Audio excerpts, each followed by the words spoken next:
धीर्धेनं श्रवणपटे यतिवरा महावाक्य जनार्दन सच्चिदानंद त्वं शरणं व्रजेश। यादवेन्द्रं दयादाता पुंडरीक्षा क्षीरसागर शयनं कमलनयनं नमस्तुते नमामि श्रीहरि। धैर्य से जिसको धारण किया जाता है, कर्णपटुओं से जिनका पान किया जाता है, ऐसे सच्चिदानंद भगवान श्री यादवेंद्र सरकार को मैं नित्य ही चिंतन करता हूँ, नमन करता हूँ। जिनको नमन करने से मंगलादि मंगल तो हो ही जाते हैं, साथ ही में बहुत बड़ा बल मिलता है मनुष्यों। ओम नमः शिवाय, हर हर महादेवाय। पशुपति नीलकंठे लंबोदरेकदंतम सर्वत्र विघ्ननाशा त्रिलोचना चंद्र लीलाटपटदे त्रिपुंडतिलकम चतुर्भुजम मुक्तामणि परम प्रसन्न शिव। हर हर महादेवाय। नमस्तुते रामेश्वरम परम बिल्वपत्र रसाय। ओम नमः शिवाय नमो नमः। वाणी ब्रह्माणी करो वाणी पर नितवास, राम कथा वर्णन करूं पूर्ण कर्मा आस। आसन देऊं प्रेम को बैठो पवन कुमार, राम कथा वर्णन करूं सुनिए पवन कुमार। ये कुमारी का क्षेत्र है मान सरोवर जान, कागभुसुंड बैठे नीलगिरी पर्वत पर और कथा सुने गरुड़ भगवान। कागभुसुंड जी कहते हैं, गरुड़ जी आप धन्य हो जो अपने सभी अहंकार को त्याग करके भगवान विष्णु के वाहन होकर भी आप एक काले पक्षी से रामचरितमानस का अमृतपान करने कलयुग में भी हिमालय की नीलकंठ नीलगिरी पर्वत पर आप विराजमान हो, और हनुमान जी महाराज इस दिव्य सभा में विराजमान है। तब काकभुसुंड जी ने पूछा, अहो भाग कलयुग प्रगटावा, नीलकंठ पर्वत में आवा। सुख सौभाग्य राम ही जानो, और रामायण को अमृत मानो। भगवान काकभुसुंड जी गरुड़ जी से कह रहे हैं कि रामचरितमानस क्या है, और रामचरितमानस यदि अमृत है तो क्या किसी मृत व्यक्ति को जीवित कर सकती है? क्या ये एक कल्पवृक्ष है? क्या ये एक कामधेनु है? क्या ये महर्षि वाल्मीकि की तपोशक्ति है, या भगवान रामचरितमानस में राम लक्ष्मण भरत शत्रुघ्न समस्त महाशक्तियों का अमृत है, क्षीर सागर है? तब कहा काकभुसुंड ने और हंसकर बोले भुसुंड, अरे अमृत पान करने से गरुड़ जी हट गए आपके घमंड। ये रामचरितमानस का अमृत पान करने से आपके घन घमंड हट गए, आपकी आत्मा निर्मल हो गई। और रामचरितमानस आत्मा के लिए प्राणवायु है। आत्मा परमात्मा का अंश है, ईश्वर अंश, जीव अविनाशी। और इस प्राण को चैतन्य रखने के लिए हमें राम नाम का सुमरन जीवन भर, जब तक जीवन है, करते रहना चाहिए। तो यम पास हमारे डले नहीं, और प्राण सुरक्षित रह पावे, जितना जीवन हरि ने दिया हमको उतना जीवन हम जी पावे। तो रामचरितमानस नहीं और शक्ति बड़ी अपार, और इस पे चरित्र करे मर्यादा पुरुषोत्तम राम ने और राम राज साकार। तो रामचरितमानस कोई कथा नहीं, एक चरित्रावली है जिसे हर युग में हर मनुष्य अपने जीवन में उतार के अपनी प्राणवायु और अपने स्वास्थ्य को और अपनी भक्ति को और अपनी आत्मा को प्रबल कर सकता है।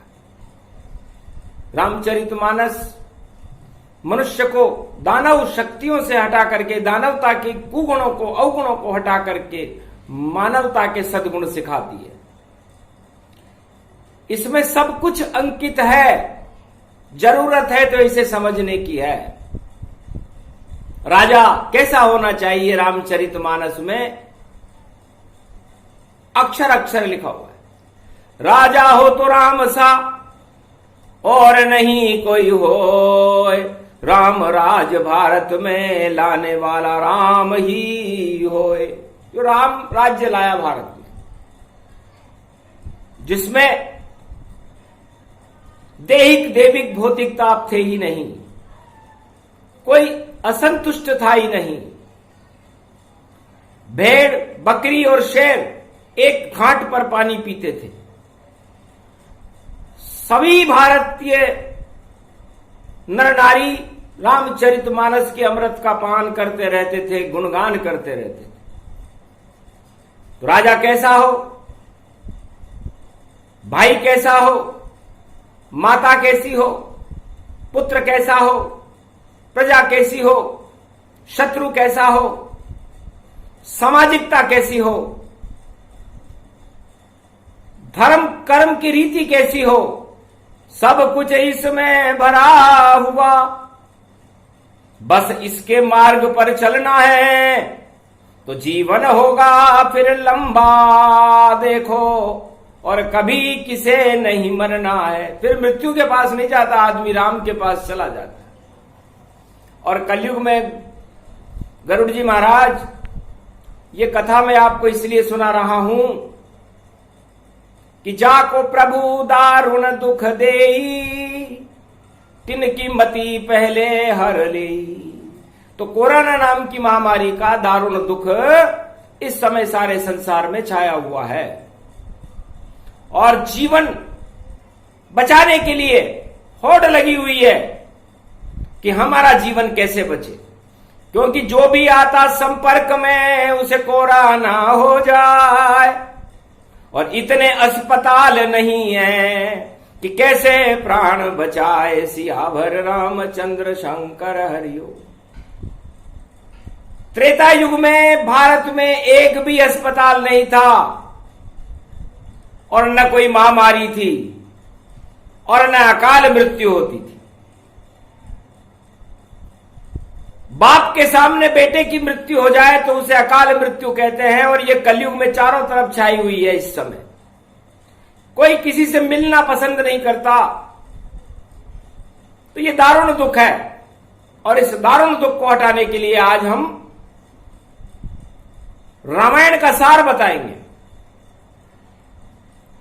काकभूषुंड जी कहते हैं कि उत्तराखंड के अंदर जब तुलसीदास जी रामचरितमानस को समापन करने लगे तब उन्होंने लिखा था कि सतपंच चौपाई मनोहर, जानी जो नर उर धरे, दारुण अविद्या पंच जनित विकार श्री रघुबर हरे। हे काकभूषुंड जी कहते हैं, गुरुड़ जी, इस संसार में कैसी भी महामारी फैल जाए, कैसी भी अकाल मृत्यु मंडरा रही हो, भूकंप हो गया हो या प्रकृति प्रकोप हो गया हो या कैसा भी संकट आ चुका हो, लेकिन इसका उत्तर तुलसीदास जी ने दिया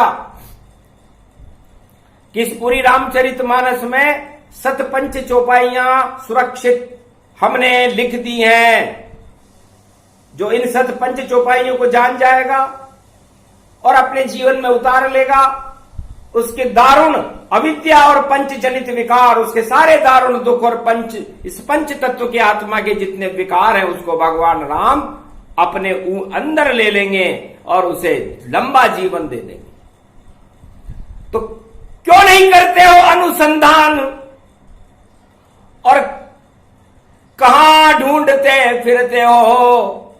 और कोई लाता है सिलेंडर ऑक्सीजन और कोई अस्पताल में फिरते हो। अरे ढूंढो खोजो मिलो संतों से जो देंगे तुमको ज्ञान, कैसे बचे कलयुग में और सारे भारत के प्राण, सियावर रामचंद्र शंकर हरिओम। बस इतनी सी छोटी सी कथा और गरुड़ जी हम आपको सुनाएंगे और 3 चौपाई बताएंगे, उसमें सारे प्राण बच जाएंगे। तुम भी सुन लो, सुन ले भारत और सुने जगत तमाम। राम शक्ति सबसे बड़ी और बोले काग भुसुंड भगवान सियावर रामचंद्र शंकर हरिओम। मिलत एक दारुण दुख देई, बिछुरत एक प्राण हर लेई। दुष्ट संग नहीं देई विदाता और बोले रामचरित गुण गाथा। दुष्टों का संग कभी लेना नहीं चाहिए और महामारियों से और प्रकृति प्रकोप से डरना नहीं चाहिए। डरो तो केवल बुरे कर्म से डरो, बुराई से डरो, दानवता से डरो और मानवता को बचाने के लिए अपने प्राण भी न्योछावर करो। गरुड़ जी कहते हैं मानस रोग लिखे समझाए, पर कलयुग में कोई समझ न पाए।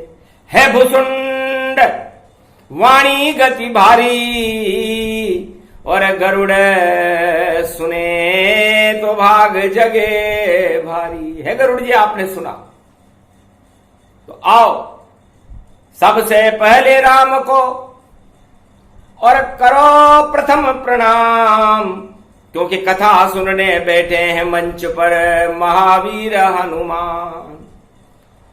और वाहन है विष्णु का गरुड़ रूप भगवान, रामचरित से करने आए कलयुग में कल्याण। तो सत पंच चौपाई बतावे गरुड़ जी अब कह रहे, और राम की अनुभूति में देखो गरुड़ जी बह रहे। और भुसुंड रूप अखंड जानो, रामचरित मानस सुने। चौपाई गर पढ़ ले कोई तो जीवन उसका घने घने लंबा, जीवन लंबा हो जाता है उनका। तो प्रथम वंदना राम की और देखो काग भुसुंड, वर्णा नाम संगाना बोले। और देखो संतों के झुंड, संतों के झुंड वहां विराजमान थे। काग भुसुंड जी की कथा थी। कलयुग में महामारी से बचने के उपाय बता रहे थे कि किसी के पास सिलेंडर न हो ऑक्सीजन का, कहां से लाएगा? कोई जादू की छड़ी तो है नहीं, अस्पतालों में उतनी व्यवस्थाएं है नहीं। राजा करे तो क्या करे, प्रजा करे तो क्या करे। अरे जब कुछ भी समझ में नहीं आए और दारुण दुख हो तो सबसे पहले सरस्वती की वंदना करनी चाहिए कि है बुद्धि मां को देने वाली सरस्वती मां। देवी पूज पद कमल तुम्हारे, सुर नर मुनि सब हो ये सुखारे। पहली सतपंच चौपाई और किया भुसुंड गुणगान, पहले शारदा वंदना सुनो महावीर हनुमान। देहिक देविक भौतिक तापा, राम राज काहू नहीं व्यापा। देहिक देविक और भौतिक ताप राम राज्य में होते ही नहीं था। दूसरी पंच सत चौपाई का और किया भुसुंड गुणगान, अरे कृपा करो कलयुग में महावीर हनुमान। और तीसरी चौपाई बोलते काग भुसुंड भगवान, मौसम दीन न दीन हित तुम समान रघुवीर। अस विचारी रघुवंश मणि, हरऊं विषम भव भी। मेरी सारी पीड़ाओं का अपहरण कर ले। तीसरी चौपाई बोलते ही प्रसन्न हुए हनुमान, अरे कलयुग में भी हम करें मानव कल्याण, ज्यादा चौपाई मत बोलो और ज्यादा रहस्य कलयुग मत खोलो, 3 चौपाई ही कर देगी भारत का उद्धार। जब तेरो श्री राम को और पढ़ो चौपाई सार, के देहि कदे विक भौतिक तापा, राम राज काहू नहीं व्यापा, मौसम दीनन दीन हित तुम समान रघुवीर, अस विचारी रघुवंश मणि हरऊ विशंभव वीर, अतुलित बल के धाम और महावीर हनुमान, अरे कृपा कलयुग में करो और आप हमारे प्राण, राम हमारी आत्मा और आप हमारे प्राण। इस कारण कलयुग में कागभूषुंड कर रहे सत पंच चौपाई का गुणगान, सुफल मनोरथ होए तुम्हारे, राम लखन सुनबयउ सुखारे। चौथी सत पंच चौपाई को और बोल रहे भूषुंड, अरे कौन सो संकट मोर गरीब को, जो तुमसे नहीं जात है टारो, बेगी हरो हनुमान महाप्रभु, जो कुछ संकट हो ये हमारो। हे हनुमान जी महाराज आप और बचा दीजिए प्राण। 5 चौपाई ही पड़ी इस सत पंच चौपाई, मान सियावर रामचंद्र शंकर हरिओम, ये गहरा रहस्य समझावा, पहली बार सत पंच में गावा। कागभूषुंड सुने और सुनावे, और गरुड़ जी हर्ष तन पावे, महावीर हर्षित बजरंगी, और देखो सुरन सुरन के संगी, मंगल भवन अमंगल हारी, द्रवं सुदशरथ अजिर बिहारी, दीन दयाल विरद संभारी, हरो नाथ मम संकट भारी। कलयुग में हर भारतीय 1.25 अरब जिनका नाम, इन चौपाइयों को जपे तो बच जाएंगे प्राण।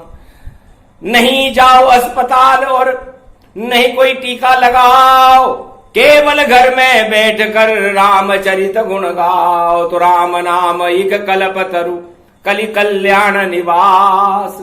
अरे तुलसी तुलसी हो गयो तुलसी तुलसीदास। इसलिए सतपंच चौपाइयों का थोड़ा सा रहस्य कागभूषुंड जी ने खोला, पहली बार खोला, संसार में कोई जानता भी नहीं है। रामचरितमानस की अंतिम चौपाई की व्याख्या कागभूषुंड जी कलयुग में प्राण बचाने के लिए कर रहे हैं और बता रहे हैं कि हे संसार वासियों, भारतवासियों, आप इस समय इन 5 चौपाइयों का पठन तो करें। यदि आपकी जिह्वा पर राम का नाम आ जाएगा तो आपके गले में यमफांस कौन डाल सकता है? यमफांस डलती है नारायण जब आज्ञा इशारा करते हैं, तब फांसी लगती है मनुज रूप, तब आदमी यहां पर मरते हैं, वरना सारी मृत्यु अकाल है, टाल सके नहीं कोई, जिसके मुंह में राम जी उसे मार सके नहीं कोई। इस कारण तुलसीदास ने और लिखी सत पंच चौपाई जान, सत्य सत्य ये सत्य है बोले मारकंड्य भगवान। कागभूषुंड गरुड़ की वाणी सुन ले कलयुग में ये प्राणी, प्राण बचाने आए हनुमंता, सत्य सत्य सत पंच चौपाई अनंता। इसका वर्णन ज्यादा नहीं गावे, शिव सत नाम नहीं सुन पावे, इतनी सी ही बात बतावे, इसमें प्राण जगत बच जावे। आत्मा पर विश्वास कर जपो राम का नाम, सत पंच चौपाई का सूक्ष्म ज्ञान है जिसे बता रहे कागभूषुंड भगवान। इसलिए कागभूषुंड जी कहते हैं कि मैंने ये संक्षेप में बताइए, सूक्ष्म में बताइए। इन 5 चौपाइयों को भी यदि कलयुग में कोई मनुष्य पढ़ लेगा तो उसके प्राण बच जाएंगे। ये राम नाम का उद्घोष है, सत्य है, शिवम है और सुंदरम है और तुलसीदास जी के द्वारा अंकित है। सतपंच चौपाई मनोहर जानी जो नर उर धरे, उर धरे, उर में धर लो इनको, दारुण अविद्या पंच जनित विकार श्री रघुबर हरे। तो सबसे बड़े राजा पूरे त्रिलोक के राम जी हैं। आपके सारे संकट, आपके अकाल मृत्यु, आपके प्राण राम जी बचा देंगे। अक्षर अक्षर सत्य है, वाणी झूठी न हो, वेद वाणी है, रामचरित है, इसमें संशय न हो। वाणी वेदों की मां है, वाणी से वेद प्रकटते हैं, वाणी से गीता प्रकट हुई और सहस नाम गुण कहते हैं। व्यास मुनि ने वाणी से वेदों लिखे तमाम, 4 वेद से 18 पुराण रामचरित मानस, ये सब वाणी की संतान। पग मुसुंड बोले मुस्काई, ये तो वाणी कलयुग में सुनाई। जो भी सुने सुनाए ये प्रसंग गति होए, प्राण उसके बच जाएंगे इसमें संशय न होए। यहाँ राज उछाले जाते हैं, यहाँ ताज उछाले जाते हैं, हीरे पन्ने माणक मोती पुखराज उछाले जाते हैं। गरुड़ जी बड़ा दरबार है शिव शक्ति का, कोई न खाली जाए। काकभूषुंड की वाणी है जो मृत्यु पर विजय पाए, मृत्यु को मृत्युंजय है, मृत्यु पर भी विजय प्राप्त करने वाली वाणी है, उसे रामचरित मानस कहते हैं। और उसकी सतपंच चौपाइयों का सूक्ष्म से सूक्ष्म अतिराखा, गोपनीय आज तक नहीं भाका। आगे ज्यादा नहीं बतावे, इतने में ही काम चलावे। 5 चौपाइयां मधुर है, कर लो इसका जाप। अरे कट जाएंगे कलयुग में भक्तों सारे पाप, प्राण आपके बच जाएंगे, नहीं प्राण वायु गति पाए। प्राण वायु इन चौपाइयों में जप लो राम रघुराय, इसलिए राम का नाम जपो। आप सत्य कहती है रामचरित मानस, ये हमने नहीं लिखी, काकभूषुंड जी कहते हैं हमने तो सुनी है, भगवान शंकर ने हमें सुनाया और हम इस समय गरुड़ जी को सुना रहे हैं और कलयुग के सभी प्राणियों को सुना रहे हैं और सारे भारतवासियों की रक्षा ये सतपंच चौपाइयां भारत में कर दें। क्योंकि सतपंच चौपाई का ज्ञान शायद ही किसी संत को हो, शायद ही किसी ऋषि मुनि को। भगवान शंकर ने भी आज तक पार्वती जी को नहीं बताया कि सतपंच चौपाई है क्या। लेकिन आज जब मानवता को कष्ट में देख रहे हैं, मानवता तड़प रही है, उसे बचाने वाला संसार में कोई नहीं है, तब भगवान शंकर की प्रेरणा से काकभूषुंड जी ने गरुड़ जी को सतपंच चौपाइयों का सूक्ष्म अमृत यहां पिलाया और मिट गई गरुड़ की सारी माया। अमृत पान गरुड़ ने पाया, वापस बेकुंठन को जाया। बेकुंठ क्षीर सागर में पहुंचे गरुड़ भगवान, कलयुग में कैलाश पर किया रामचरित मानस अमृत पान। ये सतपंच चौपाई जो गावे तो भारत प्रजा के प्राण बचावे। इस कारण कलयुग में पहली बार ये वाणी और सुने सुनाएंगे जो इसको, बच जाए सब प्राणी। बोलो जय श्री राम, जय हनुमान, जय काकभूषुंड, जय गरुड़ भगवान। बोलो महादेव की।